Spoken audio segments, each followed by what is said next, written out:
there's talk and there's talk and there's talk, and then there's some more talk about people being kind, about the need to be kind, about people who inspire. And in this podcast, A World in a Word, I'm Sonie Thakkar, in talk with an inspiring person which we have been in talks with for the past few episodes.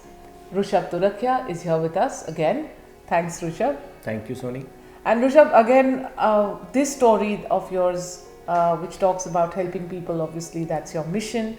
So what really struck me, Rushabh, is the fact that is the words that you used. You said there are organs, but what the human body has lots of organs, but what all you really need is a heart. Now, when you use that word heart, there's not just the tangible heart or not just the organ. So tell us more about what you meant. So let me rephrase it. For me, it's like whichever organ you have, the most important is the heart you have, right? In other ways, not the actual organ heart which beats, but the heart which beats for someone else, right? So with the context to this, let me take you further down. So I met this transgender person. Since we were talking about organ, and this was also in one of the by-lanes. One of the by, yeah. It was one of the. It was almost like more than an hour. I was walking. I couldn't find anyone, and I saw this transgender person sitting down on the footpath waiting for her friends, because they meet at a certain point and then they go in that area, and everybody has their area, and then they go out asking for money from people who have got a newborn baby, or people who have just got married, or there's a marriage at home, or there's some function at home, like as a what they call as a good omen kind of a thing. Yeah. Right. So, for me, it has always been. I mean, for any, I think, I don't know, majority of people would be scared of them because the way they touch you, the way they intimidate you. Even in the train, if you're traveling, they'll touch you and give me some money, and the way they touch you, and there are different places they touch you. So for me, it was a little difficult to go and speak to her. So I went and sat next to her, and then I started talking to that person, and you rarely find someone going out of the way talking to them, because generally you try to avoid them because they always ask for money. And so my first question was, how was the lockdown, which is a general question. Now see, for them it was difficult to go out, and they live only on that money which they demand, or which they ask, or which they beg, in a decent way to put. But 1.5 years, no one was supposed to go out. They don't know where's the newborn baby, there was no marriage happening, so they can't again go for the money. So for them, it was very difficult to survive. Many of them went back to the villages, and few who had been staying back in Mumbai were again helped by different NGOs.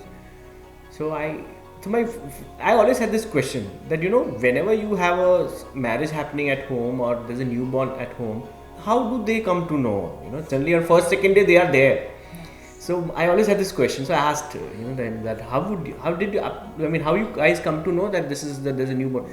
He said, we have a good network of nurses, the Malishwalis, and the ayahs around, who inform us that at this house there's a newborn baby is born.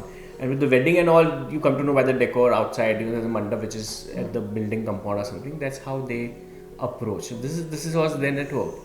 So that what happens after that means that you take the money, and then what after certain years? How do you? So said, we all have one. So there's a different groups, and every group has one guru who sits at the house, and others they go out on the field and they get the money.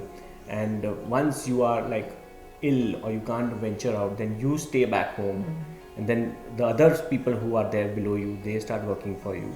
And the one who is at home that takes care of the household work, and the other are on the street. So it's actually very mutually supportive as a community. Yeah, it's a mutually supportive community, and that's how they work.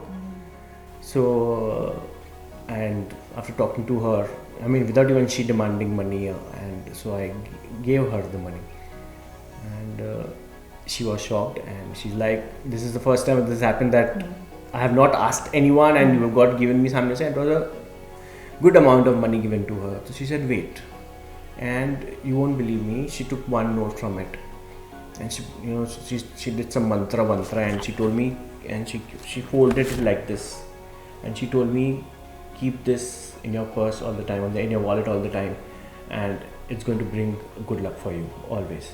So I think it's been more than a year. This is there in my wallet since that day, and I've kept it. And she even took my number, and sometimes she messages me. Like in fact, the second lockdown, again they were short of funds for food, and so she had asked me if you can provide some food. Not she didn't ask for money. She said, "Give me food instead." So then we provided food to her also, to her and the whole group of people for almost a month. We provided food for them also. So you never know. No? I mean, this goes where. You know, what struck me is there's no talk of inclusion. There's no talk of, there's no preaching that we need to include all kinds of people into our worlds. This man just goes and does it. No talk, just the action. Rushabh Turakhia, you're really an inspiration. Thank you so much. Thank you for this story, and I'm waiting for the next one on this podcast, A World in a Word. And like Rushabh says, it's your turn now. It's your turn now. You find these stories interesting? Then like, share and subscribe.